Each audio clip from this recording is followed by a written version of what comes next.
Shalom, selamat datang di program Baca Alkitab Setiap Hari oleh GBI Jelambar Timur bersama saya, Willis. Hari ini saya akan membacakan kitab 1 Korintus pasal 1. 1 Korintus pasal 1. Salam.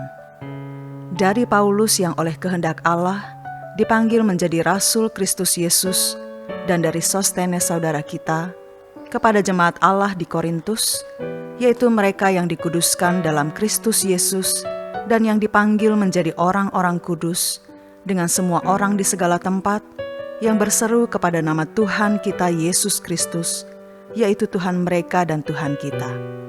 Kasih karunia dan damai sejahtera dari Allah Bapa kita dan dari Tuhan Yesus Kristus menyertai kamu. Ucapan syukur. Aku senantiasa mengucap syukur kepada Allahku karena kamu atas kasih karunia Allah yang dianugerahkannya kepada kamu dalam Kristus Yesus. Sebab di dalam Dia, kamu telah menjadi kaya dalam segala hal, dalam segala macam perkataan dan segala macam pengetahuan, sesuai dengan kesaksian tentang Kristus yang telah diteguhkan di antara kamu. Demikianlah kamu tidak kekurangan dalam suatu karunia pun, sementara kamu menantikan penyataan Tuhan kita Yesus Kristus. Ia juga akan meneguhkan kamu sampai kepada kesudahannya, sehingga kamu tak bercacat pada hari Tuhan kita Yesus Kristus. Allah yang memanggil kamu kepada persekutuan dengan anaknya Yesus Kristus, Tuhan kita, adalah setia. Perpecahan dalam jemaat. Tetapi aku menasihatkan kamu saudara-saudara, demi nama Tuhan kita Yesus Kristus, supaya kamu seia sekata dan jangan ada perpecahan di antara kamu, tetapi sebaliknya supaya kamu erat bersatu dan sehati sepikir. Sebab saudara-saudaraku, aku telah diberitahukan oleh orang-orang dari keluarga Chloe tentang kamu, bahwa ada perselisihan di antara kamu. Yang aku maksudkan ialah bahwa kamu masing-masing berkata, aku dari golongan Paulus, atau aku dari golongan Apolos, atau aku dari golongan Kefas, atau aku dari golongan Kristus. Adakah Kristus terbagi-bagi? Adakah Paulus disalibkan karena kamu? Atau adakah kamu dibaptis dalam nama Paulus? Aku mengucap syukur bahwa tidak ada seorang pun juga di antara kamu yang aku baptis, selain Krispus dan Gaius, sehingga tidak ada orang yang dapat mengatakan bahwa kamu dibaptis dalam namaku. Juga keluarga Stefanus aku yang membaptisnya. Kecuali mereka aku tidak tahu, entahkah ada lagi orang yang aku baptis.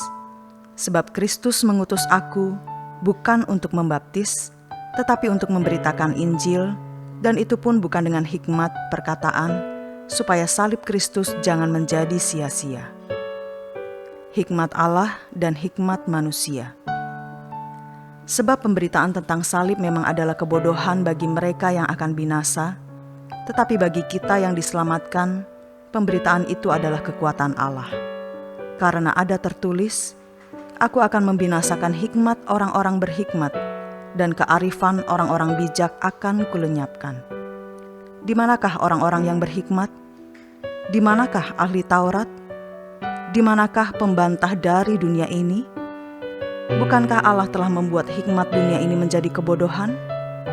Oleh karena dunia dalam hikmat Allah tidak mengenal Allah oleh hikmatnya, maka Allah berkenan menyelamatkan mereka yang percaya oleh kebodohan pemberitaan Injil.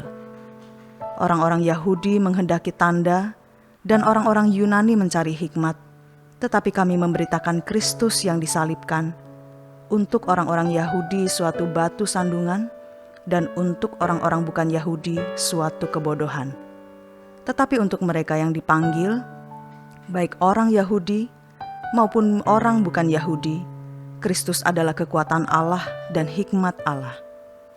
Sebab yang bodoh dari Allah lebih besar hikmatnya daripada manusia, dan yang lemah dari Allah lebih kuat daripada manusia. Ingat saja saudara-saudara, bagaimana keadaan kamu ketika kamu dipanggil. Menurut ukuran manusia tidak banyak orang yang bijak, tidak banyak orang yang berpengaruh, tidak banyak orang yang terpandang. Tetapi apa yang bodoh bagi dunia, dipilih Allah untuk memalukan orang-orang yang berhikmat, dan apa yang lemah bagi dunia, dipilih Allah untuk memalukan apa yang kuat. Dan apa yang tidak terpandang dan yang hina bagi dunia, dipilih Allah, bahkan apa yang tidak berarti, dipilih Allah untuk meniadakan apa yang berarti, supaya jangan ada seorang manusia pun yang memegahkan diri di hadapan Allah. Tetapi oleh Dia kamu berada dalam Kristus Yesus, yang oleh Allah telah menjadi hikmat bagi kita. Ia membenarkan dan menguduskan dan menebus kita. Karena itu seperti ada tertulis, barang siapa yang bermegah, hendaklah ia bermegah di dalam Tuhan. Bapa kami yang di sorga, pimpinlah kami dengan hikmat-Mu, agar kami peka akan kehendak-Mu dan melakukannya dalam hidup kami. Dalam nama Tuhan Yesus Kristus kami berdoa. Amin.